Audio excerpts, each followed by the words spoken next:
and we were just watching some random YouTube videos and got wrapped up.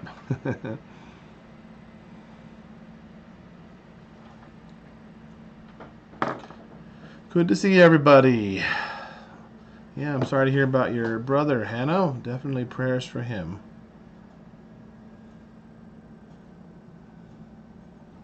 Glad to see you guys. We're going to continue Luke 22. I think we're down in verse 21.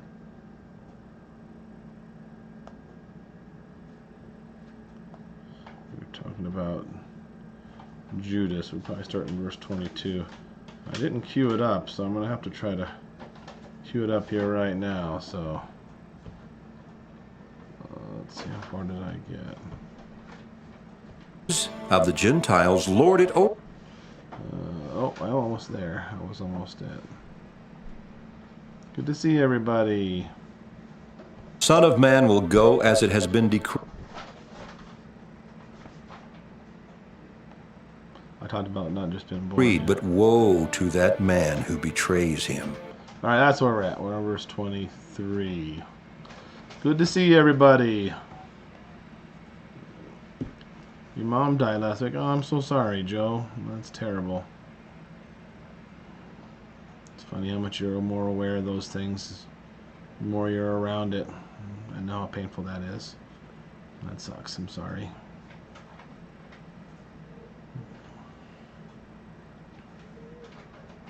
So many people dying. Glad everybody could make it. We'll keep a couple seconds to join up before we get started. It's so light outside right now. Usually 8 o'clock, you know, it's, you can see outside right now, but it's just so bright outside. Oh, that's what I get for messing with the camera.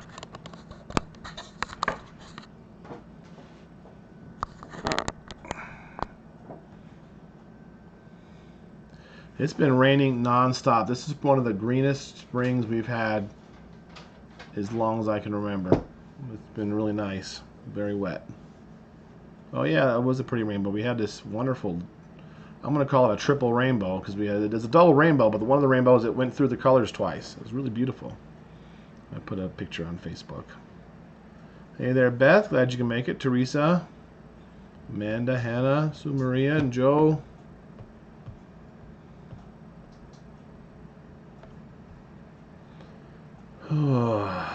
It's been a long day. I'm ready to relax. I've kind of been doing that already. Kind of hard to get back into the swing of things.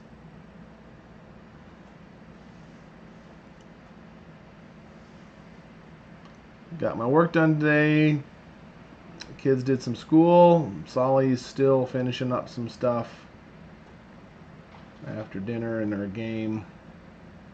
Hannah won our game. We played Pass the Pigs, and Hannah won all by herself. It's one of those games where you try to gamble all or nothing until you go too far, you'll lose everything. And she was playing it safe and getting some good gains, and she beat everybody all by herself. It was super cute. There, Positive Blessings, and Hilda, Beth.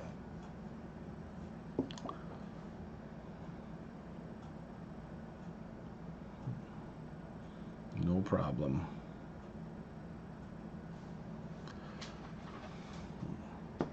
Alrighty, well I guess we can go ahead and get started reading, and people can join up while we're following along.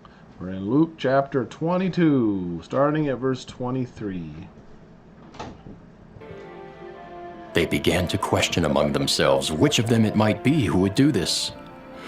Also, a dispute arose among them as to which of them was considered to be greatest. Jesus said to them, The kings of the Gentiles lord it over them, and those who exercise authority over them call themselves benefactors. But you are not to be like that. Instead, the greatest among you should be like the youngest, and the one who rules like the one who serves. For who is greater, the one who is at the table or the one who serves? Is it not the one who is at the table? but I am among you as one who serves. You are those who have stood by me in my trials, and I confer on you a kingdom, just as my Father conferred one on me, so that you may eat and drink at my table in my kingdom, and sit on thrones judging the 12 tribes of Israel. Simon, Simon, Satan has asked to sift you as wheat. But I have prayed for you, Simon, that your faith may not fail. And when you have turned back, strengthen your brothers. But he replied, Lord, I am ready to go with you to prison and to death. Jesus answered, I tell you, Peter, before the rooster crows today, you will deny 3 times that you know me. Then Jesus asked them, When I sent you without purse, bag, or sandals, did you lack anything? Nothing. They answered. He said to them, But now, if you have a purse, take it, and also a bag. And if you don't have a sword, sell your cloak and buy one. It is written, and he was numbered with the transgressors. And I tell you that this must be fulfilled in me. Yes, what is written about me is reaching its fulfillment. The disciples said, See, Lord, here are 2 swords. That is enough. He replied. Jesus went out as usual to the Mount of Olives, and his disciples followed him. On reaching the place, he said to them, Pray that you will not fall into temptation. He withdrew about a stone's throw beyond them, knelt down and prayed, Father, if you are willing, take this cup from me. Yet not my will, but yours be done. An angel from heaven appeared to him and strengthened him. And being in anguish, he prayed more earnestly, and his sweat was like drops of blood falling to the ground. When he rose from prayer and went back to the disciples, he found them asleep, exhausted from sorrow. Why are you sleeping? He asked them. Get up and pray, so that you will not fall into temptation. While he was still speaking, a crowd came up, and the man who was called Judas, one of the 12, was leading them. He approached Jesus to kiss him, but Jesus asked him, Judas, are you betraying the Son of Man with a kiss? When Jesus' followers saw what was going to happen, they said, Lord, should we strike with our swords? And one of them struck the servant of the high priest, cutting off his right ear. But Jesus answered, No more of this. And he touched the man's ear and healed him.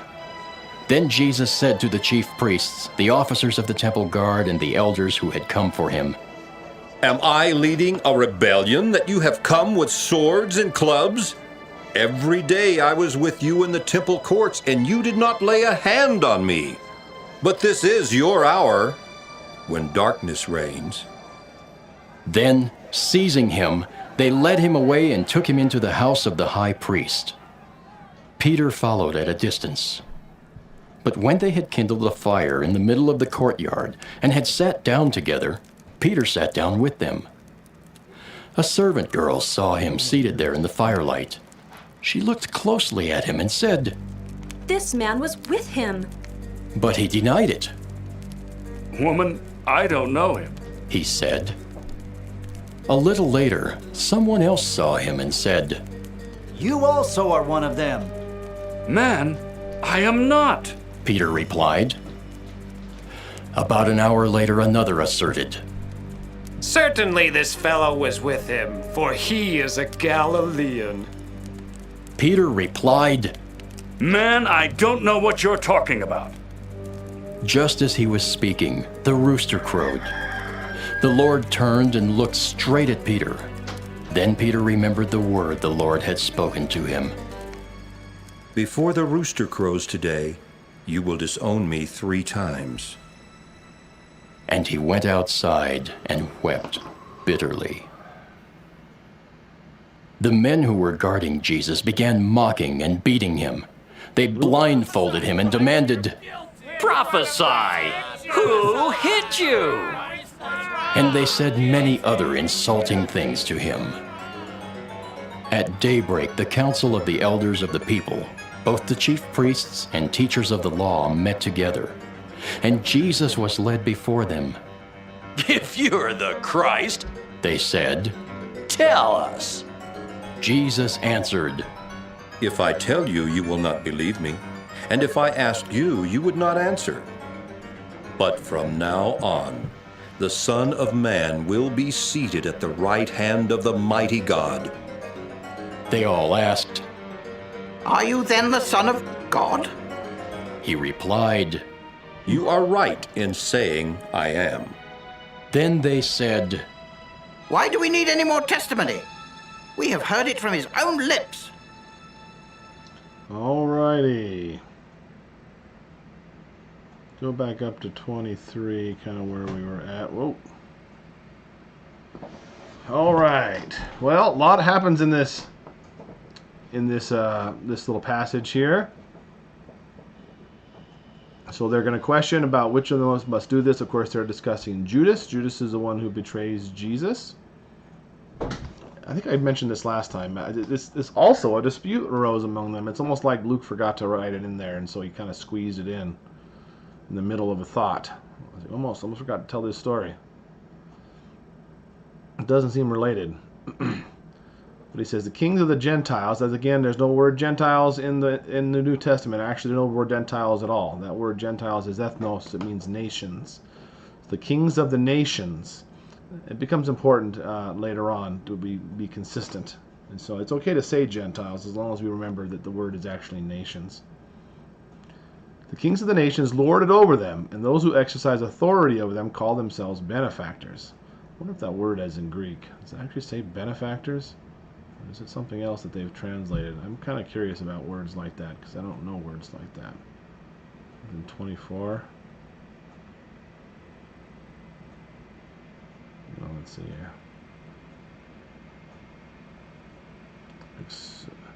Exousiazontes. Is that it right there?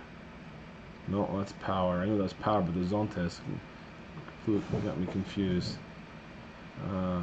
Kalunte. Called what? Evergete. It's only used one time, so it's an hapex legomenon. That means a word that's only used one time. It's very difficult to know words like that in translation. So, but it says it's from Ev and Ergon. Ev is good. Anything with Ev on it makes it good. So Ergon is a good worker. Evergetes. Only one time. Philanthropist. A good worker. So, I don't know about benefactor. That's definitely a translation. What's a benefactor? I don't know. There's a few times that you'll see people, Bible translations use English words that we just don't use anymore. And so it makes it confusing to try to figure out what they're saying. They call themselves good workers. But you are not to be like that. Instead, the greatest among you should be like the youngest, and the one who rules like the one who serves. So the ultimate point of what he's saying here is that the other nations make a big deal about who's in charge, and you got to follow me, and I'm the important one, and you're my slaves or servants or workers or peons or what have you. And Jesus says, if you want to be the greatest, you should be the one who's doing the serving. You should be the least. And that's very counterintuitive, but if you recall, that's pretty much all of Jesus' ministry. Jesus is like the king of irony. You know, he's the king of all the universe, and he's born in a stable. You know, he could go to Jerusalem where the head of their religion is, and he doesn't. He stays into the rundown towns on the outskirts of the village, appearing to people who never thought they'd get to see him. You know, and it says he took the things of the wise and taught them to little children, and he took the things of their foolishness to confound the wise. And those who are blind should have received sight, and those who claim they can see will become blind. And that Jesus just seems to come, and he just loves irony. And I think God loves irony. And so I think that's an interesting thing to think about. And of course, that's the great thing. And of course, that goes against, like we read this now, of course, yeah, if you want to be greatest, be like the one who serves. But I think it's so easy to overlook that. I mean, it's easy to read that and say, yep, the greatest is the one who serves. Is that really what you think? Is that really how we live our life? Do we live our life in a way that says we should be like the least in a room? I mean, I don't live my life that way. I read this and I feel convicted. I should live my life that way. But we all want to be the best, most knowledgeable, awesomest person in the room, right? But to be the person that's the youngest, should be like the youngest. Again, the one who's overlooked, the one who's looked down on. We should be the smallest, and the one who rules like the one who serves. So I just think that's a really good lesson in humility, and probably really hard to swallow, but something we all should strive for. And then he gives us a reason. For who is greater, the one who's at the table or the one who serves? Is it not one who's at the table? But I'm among you as one who serves. So he's saying, obviously, the one at the table is greater than the one who's serving, but he still wants us to be like a servant. So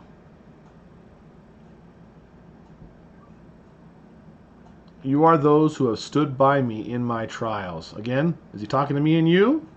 The audience relevance is easier to see here because, well, you don't have any other choice, and it's going to continue that way. But it's pretty common for us to read ourselves into the Bible. That doesn't mean that it doesn't apply to us, and that a lot of the things that Jesus said to the disciples can't also apply to us. But I think it's important to remember the audience here and who he's talking to. It says, you have stood by me in my trials. Of course, we haven't done that. Maybe we would have, but that's certainly not what he's talking about now. And I confer on you a kingdom, just as my Father conferred one on me. Does that mean us? It doesn't mean we didn't get the conferred a kingdom. What's the word conferred? It's, again, who uses that word? What does conferred mean? I'd have to look it up. I can probably figure it out by the context here. But I always like to, whenever there's a weird word, I always want to look in the Greek, because you see a weird word, it's in the English in the Bible, chances are it's a weird word in the Greek, and they don't really know how to translate it. So sometimes it's easier said than done. It might be really plain, and it just doesn't make sense. So let's look in verse 29.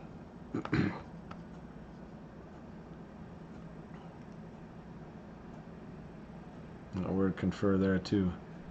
Diathitheme. Diathitheme. Diathitheme. I don't know that word. From dia, which means through, and tithemi, to put.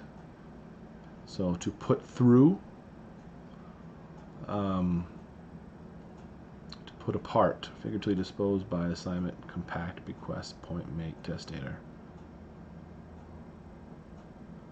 For a new kingdom, you are my children, the prophets, and the covenant which God is our Father, Saint Abraham, received. I will make with those days, put my laws in their mind. So confer. So I will put through. I'm going to give you a kingdom. It's probably a better way to say it, but obviously that's not exactly a translation. Hi, Thomas.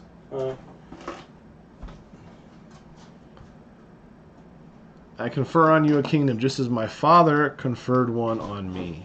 So the kingdom that Jesus has, and he's giving it to us, so to speak. It's still his kingdom, but we are the ones who are his hands and feet in this world and are bringing those things through. You see that especially in the book of Acts after Jesus ascends. So that you may eat and drink at my table in my kingdom and sit on thrones judging the 12 tribes of Israel. This little thing about them judging the 12 tribes of Israel is a pretty common thing that happens in several of the Gospels, but not all at this particular place. So, but that the apostles, another place it says, but you who have walked with me will sit on 12 thrones judging the 12 tribes of Israel. And there's a thing that we kind of talked about in Luke 21, talking about that end time stuff. There was a thing that was going on. It started back when the Jerusalem was started to be rebuilt. And it's in Daniel. It's known as the 70 weeks. And so it's 490 years, each day being a year. So instead of 490 days, it's 490 years. And it said it started from the time Jerusalem was starting to be built. And it says it definitely encompasses the time of the Messiah. And so, well, let's just, maybe we should just look at that real fast. Let's look real fast.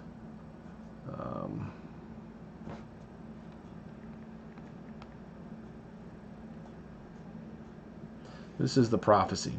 This says sevens. Everybody says weeks. But it's the same thing. In Babylon, they were in captivity for 70 years. Daniel's prophecy is 70 weeks of years. 77s are decreed for your holy people and your holy city to finish transgression, to put an end to sin, to atone for wickedness, to bring an everlasting righteousness, to seal up vision and prophecy, and anoint the most holy place.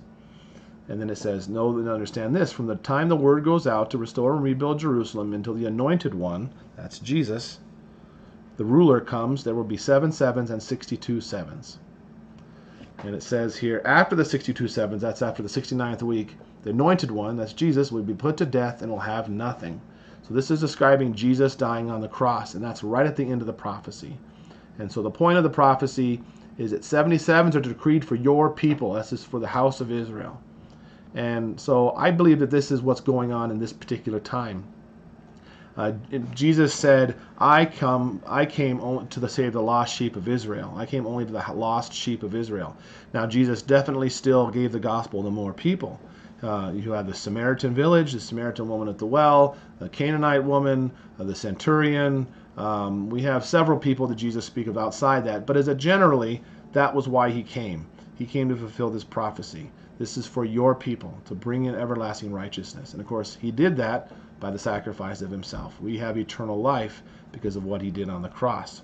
And what I'm saying that for here now is that's why I believe that they're going to sit on those 12 thrones judging the 12 tribes of Israel.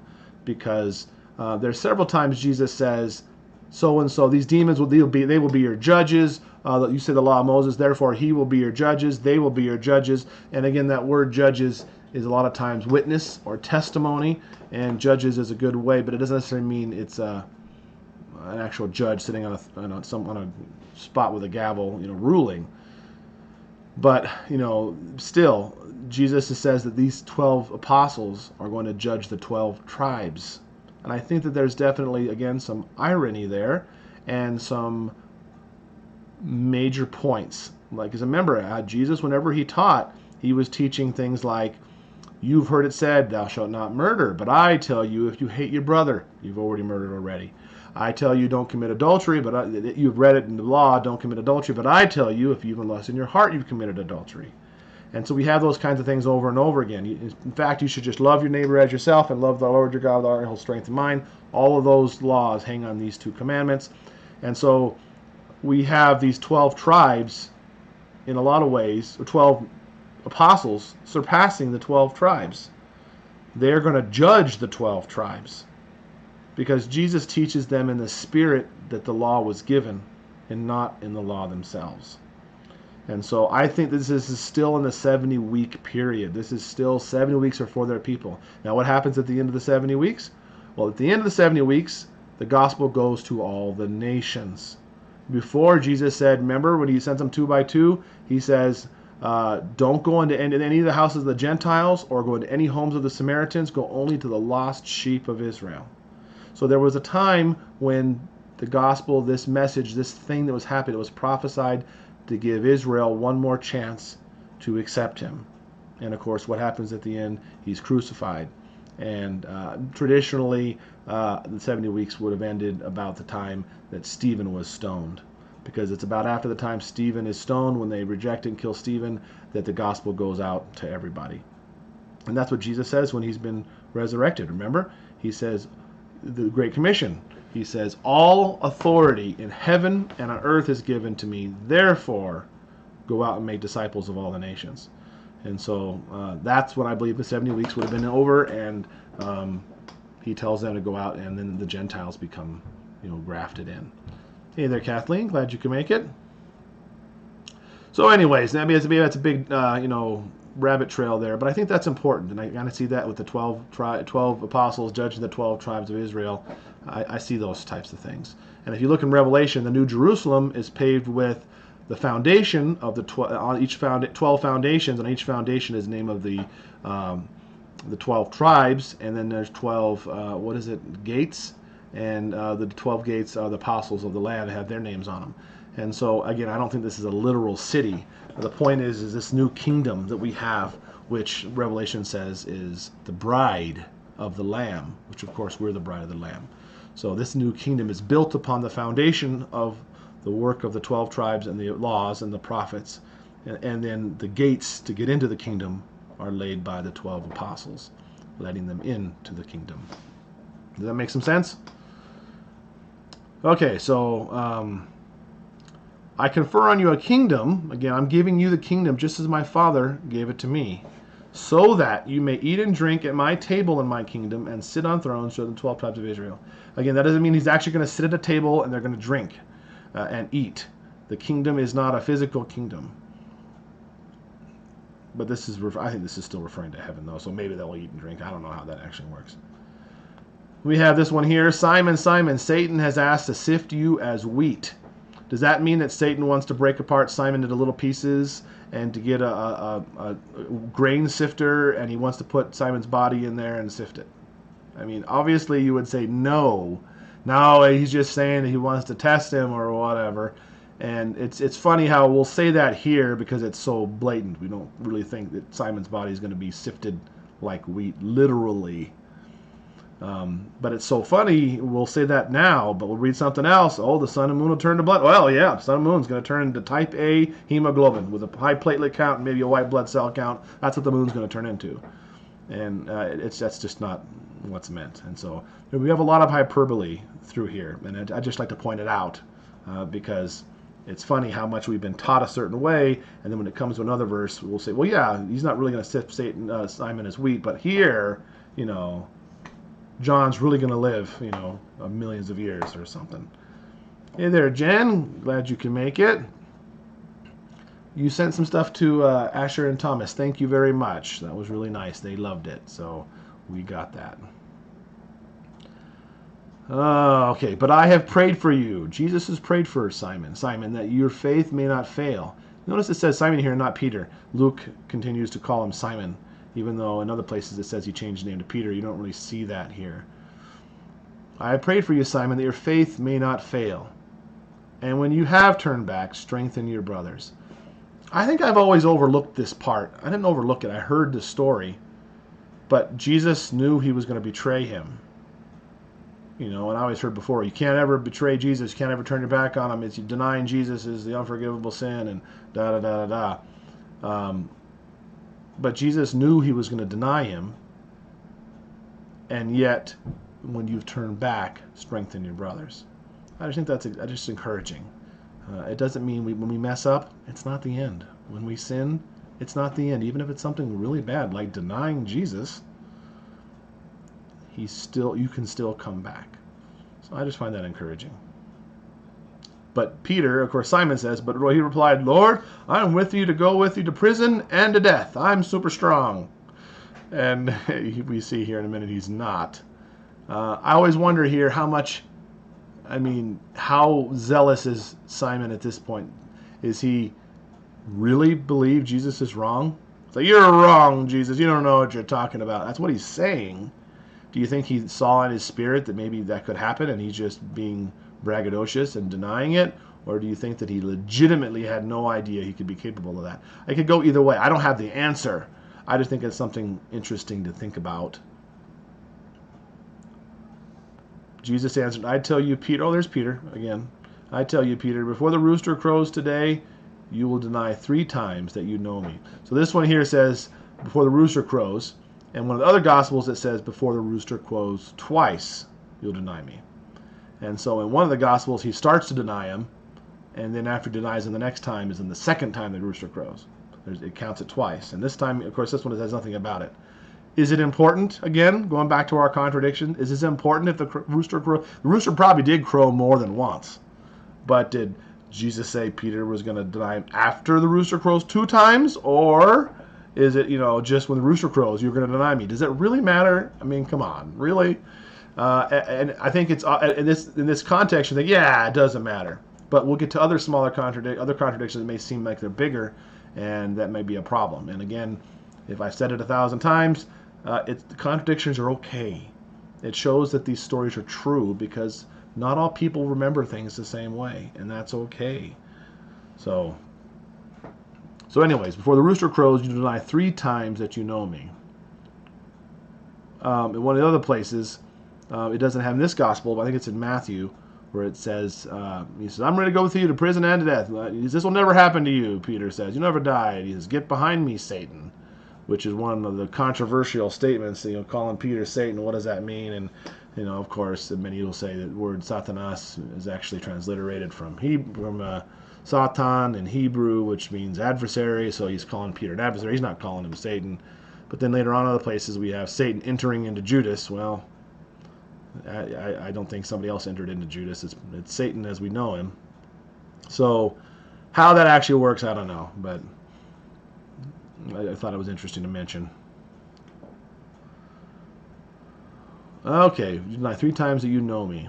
Then Jesus asked them, when I sent you without purse, bag, or sandals, did you lack anything? Nothing, they answered. This is before. And later on, when he first sent them out 2 by 2, when I was talking about they were going not to go to the house of the Gentiles or into the Samaritans, he said not to bring a bag, purse, or sandals. They're going to just eat whatever people give them and live off donations, kind of a thing, and stay wherever people are. And he told them not to have anything.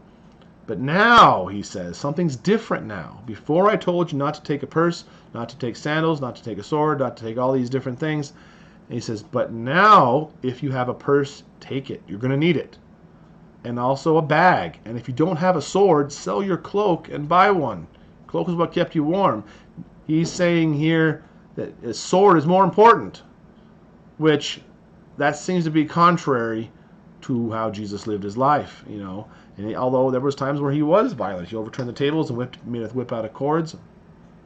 But then what's going to see here in a minute is they're going to see there's 2 swords. And so, he takes the swords, and pretty soon Peter says, I got the sword. Jesus told me you're going to need a sword. Here's some enemies. I guess I'm supposed to kill them. And so he cuts his ear off. And Jesus is like, what are you doing? Put down the sword. So I'm sure Peter's like, Jesus, I don't make up your mind, Jesus. I don't know what you're talking about. I find that a very interesting story. So Jesus says, sell your cloak to buy a sword. But when he's using the sword, you don't need it. So he told him not to kill by the sword. Those who kill by the sword will die by the sword.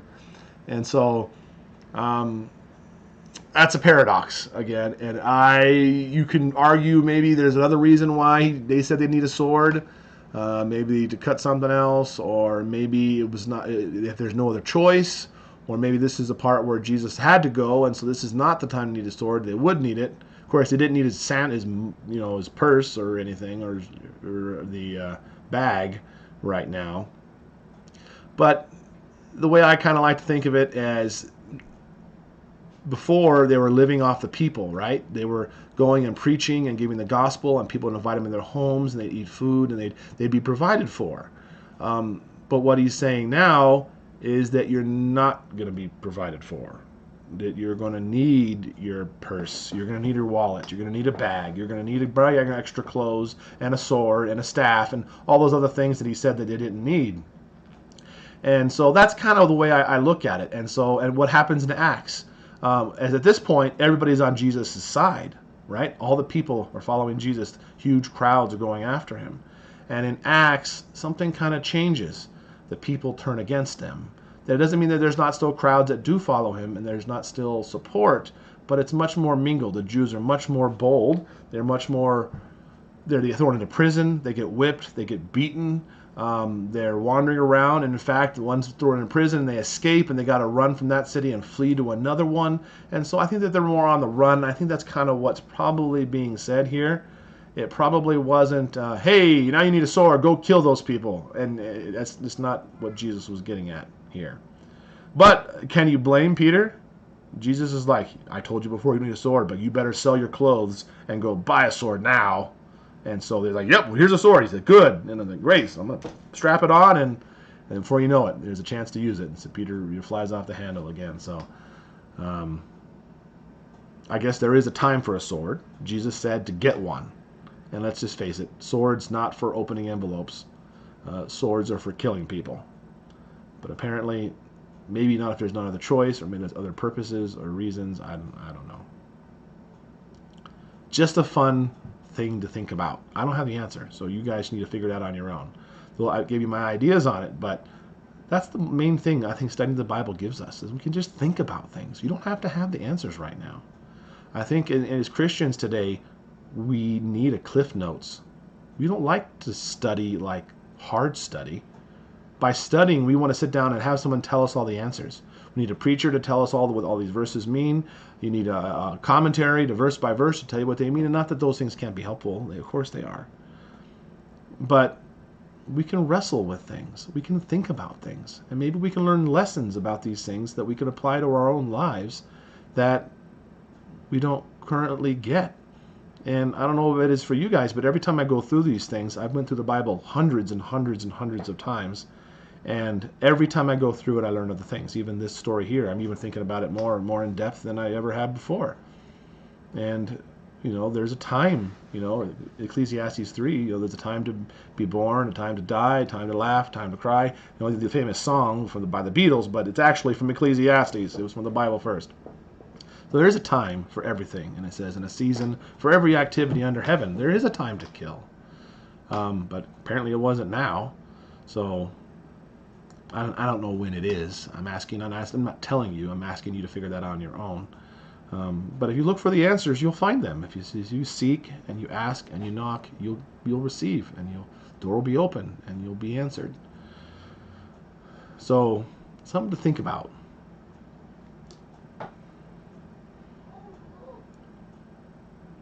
It is written, and he was numbered with the transgressors, and I tell you that this must be fulfilled in me. Yes, what is written about me is reaching its fulfillment. So let's look that up. I don't know offhand. That's probably in Isaiah 37. That's probably not the best place to see it. Let me go. Luke. Where are we in 22? 27.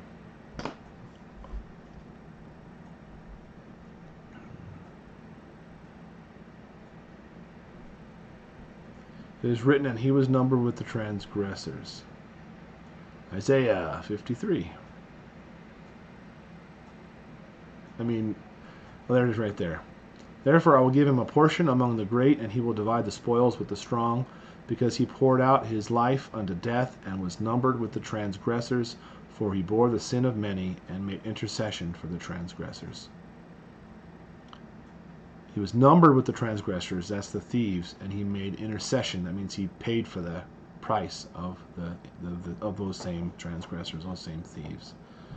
So this would have been, of course, Isaiah 53 is a huge chapter saying that the Messiah would suffer. In fact, you won't hear people talk about it in there's a neat video on YouTube of somebody reading Isaiah 53 to Jews in Israel, and none of them know it. None of them know that chapter. They don't know what it's about, and they know it's about the Messiah. When they start hearing it, they're like, wow, what does that mean? Because they thought the Messiah was going to be a great man who would last forever. But Isaiah 53 is one of those big ones here that says, this must be fulfilled in me, yet what is written is reaching its fulfillment.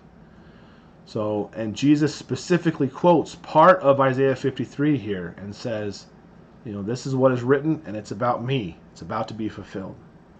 And again, they would have had, we know it today somewhat. Isaiah 53, every Christian today is like, oh yeah, of course Isaiah 53 is about Jesus dying. They did not know this now. They did not know it at all. They thought the Messiah was going to live forever and reign forever and ever and ever. That's what it says in Daniel. And so the idea that the Messiah would be killed could have not been is the furthest thing from their mind. They didn't understand this at all. And so this would have been very confusing to them.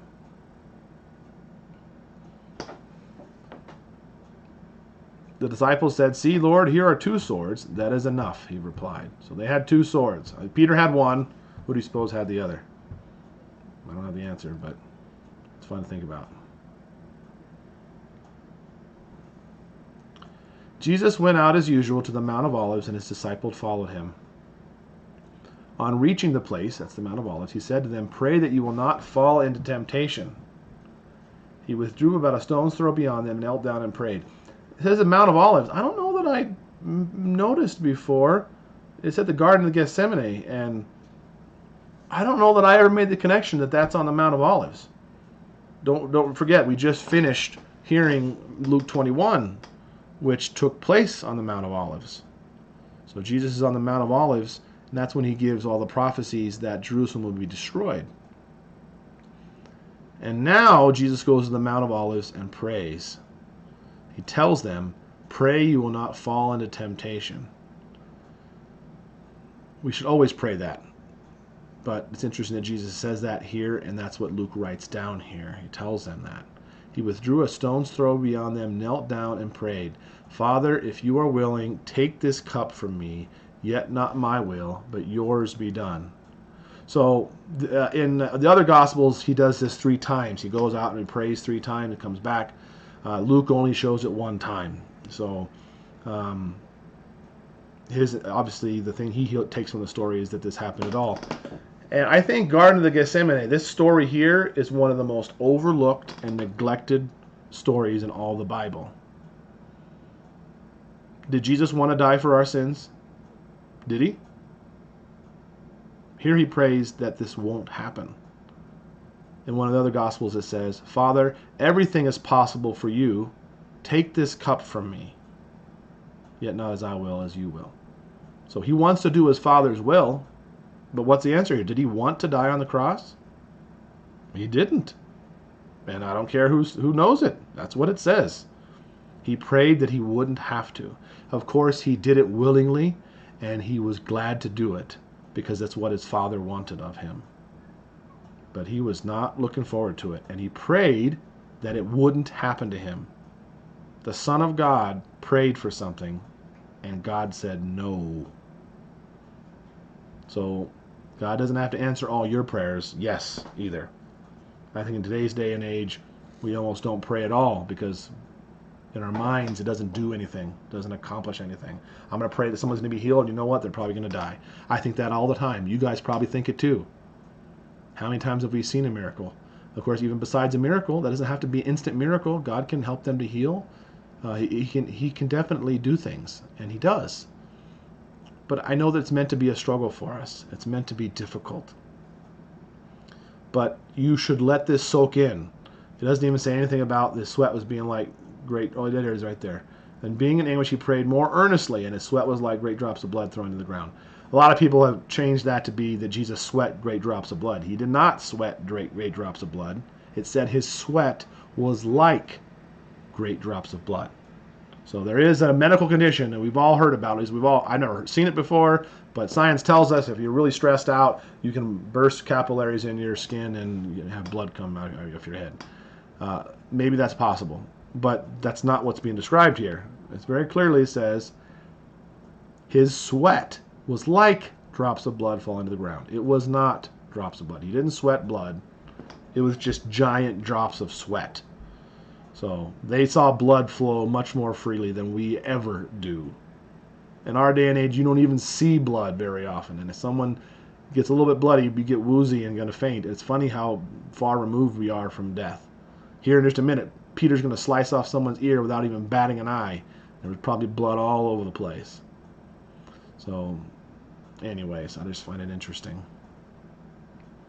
But yeah, so Jesus prays in the Garden of Gethsemane on the Mount of Olives that he wouldn't have to die. But he did, and he went willingly and happily. So sometimes we have a duty that we don't want to do, but we have to do it anyways. And you know what? It's okay to hate it, to not want to do it, and do it anyways, happily. It says, whatever you do, do as unto the Lord. And so we should do these things. And it's okay to pray that doesn't happen. I always thought it was, if there's something you knew you should do, you should just man up and do it. And if you start praying that it shouldn't happen, that it doesn't happen, then you're kind of neglecting your duty. But Jesus did. And what does he say too? Not my will, but yours be done. I know a lot of people that won't pray that, because to them, that's a cop-out. If you want to pray, you got to believe that you have received it, and it will be yours. And I'm not mocking the verse. It's a true verse. But at the same time, Jesus prayed, not my will, yours be done. I'm going to make my request of you, God. It's not a cop-out. It's not weak in faith to say, yeah, not what I want, what you want. True faith is not being surprised, whatever the outcome. So if you pray for something and the result surprises you, that's not having faith. It doesn't mean to just make God say yes and believe it's all yours and it's going to go just like you want. And if you believe it enough, it'll happen. Because you know, if you have the smallest faith, the mustard seed, whatever you ask for in prayer, believe that you have received it, it'll be yours, right? Anything you want. Well, again, in context, that's not what that verse says. We can't have anything. But if you ask according to his will, we know that we have what we asked of him. That key is asking according to his will. Just asking whatever our stomach wants to eat is not the same thing as asking according to God's will. If that makes any sense. I think that's a good place to stop. What do you guys think? You guys are quiet today. Am I making any sense? How many people we got here? 34.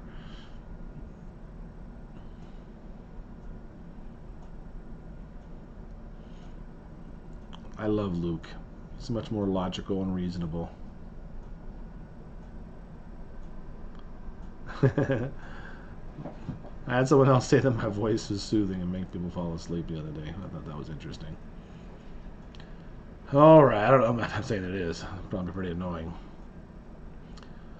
Alrighty, well, I guess we can go ahead and pray.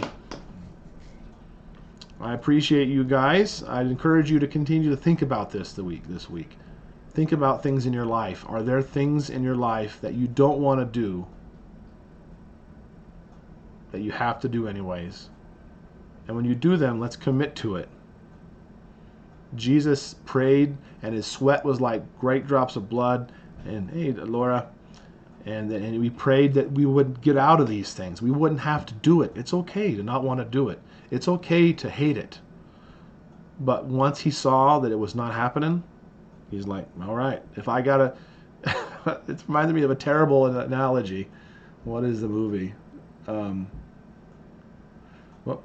it's terrible. I'm not gonna say it. If you gotta eat crap, basically, best not nibble. And I mean, maybe that's a total terrible analogy to have in a Bible study. I don't know, but it strikes a chord with me. And if you got to do something you don't want to do, you just do it. You commit to it all the way. And I think it's important that we do it. It's okay to not want to. It's okay to hate it. It's okay to not want it. But once we see that we're not going to get out, we got to commit. You know what I mean? All right, well, let's go ahead and pray.